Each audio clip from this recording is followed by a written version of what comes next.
Magandang araw mula sa Diskurso on Air. Welcome sa Diskurso Totoo. Balitang diretsahan, totoong usapan. Ako si Benj Ramos at silipin natin ang mga may init na kaganapan sa bayan. Ano nga ba mga balita ngayon? Pag-usapan natin yan. Pag-release ng SALN naging maingay sa Kongreso. Investigasyon ng Pharmaly Scandal balak bisitahin ng Ombudsman. Lately, may panawagan si Representative Rene Co at miyembro ng Makabayan Bloc na gawing mas madali at accessible ang paglabas ng SALN ng mga opisyal ng gobyerno.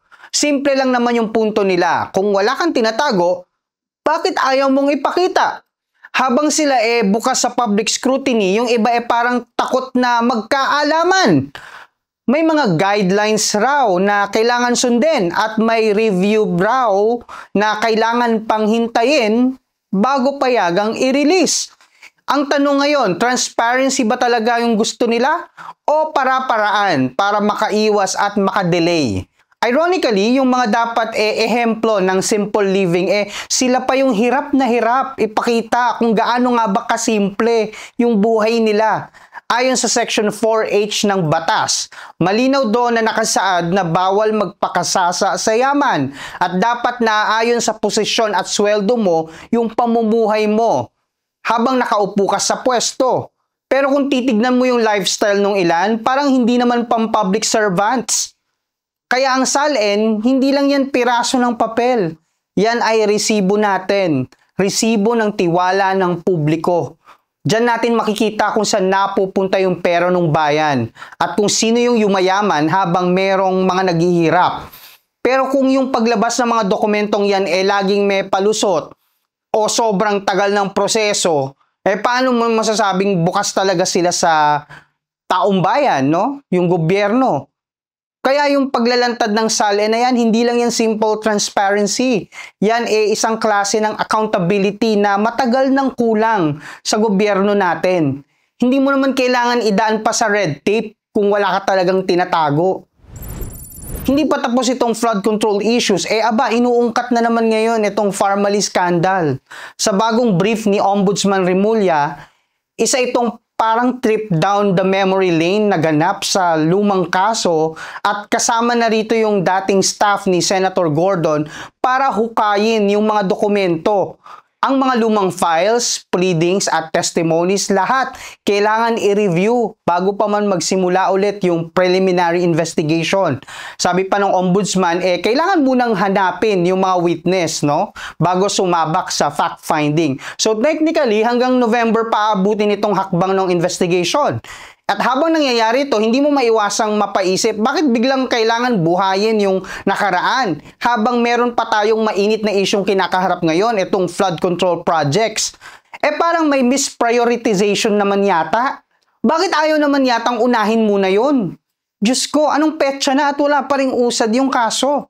At syempre, hindi natin pwedeng iisang tabi yung political angle. Klaro naman, medyo targeted yata ang mga kaalyado ng dating Pangulong Duterte dito. Although, tama namang habulin sila sa mga katiwalian noon.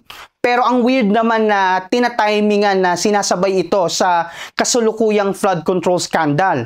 Mukhang on point din talaga si Senator Amy Marcos sa statement niya na medyo sketchy talaga yung appointment ni Remulla bilang ombudsman. Sa panig ni Remulla, ipinakita na rin nung una pa lang na inuutos niya na yung withdrawal ng mga kasong may kinalaman sa Pharmaly na hindi pa na ipapasa sa Sandigan Bayan para ma-reassess. Kesyo kulang daw sa continuity ang handling ng mga lumang kaso. So ngayon, bago muling i-file sa anti-graft court, kailangan munang i-review at siguraduhin na handa na for trial. Pero ang katakataka rito, bakit ngayon pa? Bakit naman biglaan? At habang nagre-relapse bigla itong ombudsman sa mga nakaraang kaso, mapapaisip ka na lang talaga na sino ba talaga yung priority dito? Mga lumang kaso na may kinalaman sa mga hindi kaalyado o yung mga kasalukuyang maanumalyang projects na until now wala pa rin napananagot? Kasi sa dami ng kasong binubuhay, ang ending niyan, walang matututukan.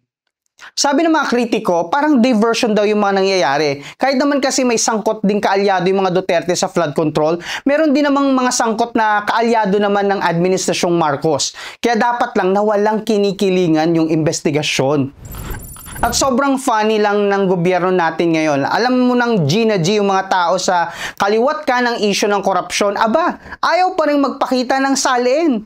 Gusto pahirapan pa para mapatunayan lang na wala silang binubulsa mula sa kaban ng bayan. Kung wala naman talaga kasi silang tinatago, bakit nag-aalangan silang ipakita yung kanilang mga salin? Sobrang labo rin eh.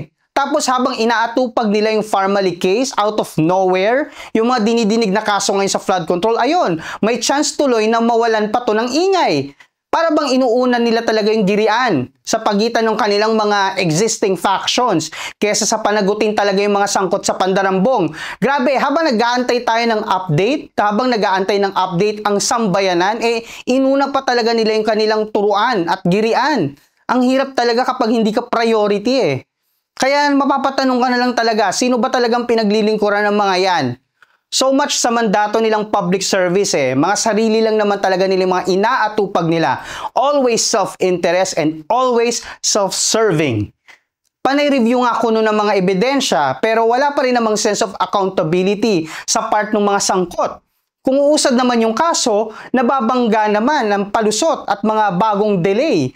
So sa huli, kung may matututunan tayo sa lahat ng ito, ang government sa likod ng sandamakmak na mga theatrics at mga sketchy na investigation parehong bulok at selective ang hustisya. Ano na lang aasahan natin kapag ganito? At yan ang mga mainit na balitang hatid natin ngayon. Pero bago natin tapusin ang episode na to, para sa lahat na nakipaglaban o kasalukuyang nakikipaglaban sa cancer, hindi pa huli ang lahat. Sa We Hope Chemotherapy Center sa Naga, Imus at soon sa Parañaque, sagot na namin ang inyong paggaling. May oncologist na handang makinig at mag-assess ng inyong kondisyon, Monday to Friday, 8 a.m. to 5 p.m. At may oral at IV chemotherapy na available. Hindi na kailangan mangamba. Para sa PhilHealth members, libre po ang treatment. Dahil sa laban ng cancer, hindi mo to kailangan harapin mag-isa. Dahil sa We Hope Chemotherapy Center, may kasama kayo sa bawat hakbang ng paggaling. Salamat sa pagsama sa akin sa Diskurso Totoo, Balitang Derechahan, Totoong Usapan. Huwag kakalimutang i-like itong video at mag-subscribe at i-click ang notification bell. I-follow nyo rin kami sa aming social media, Facebook, X, Instagram, TikTok at Diskurso On Air. Pwede nyo rin kaming bisitahin sa aming website, diskurso.ph. Muli ako ang inyong host Benj Ramos at patuloy ako maghahatid sa inyo ng mga balitang may init na kaganapan sa ating bayan. Hanggang sa muli nating diskurso.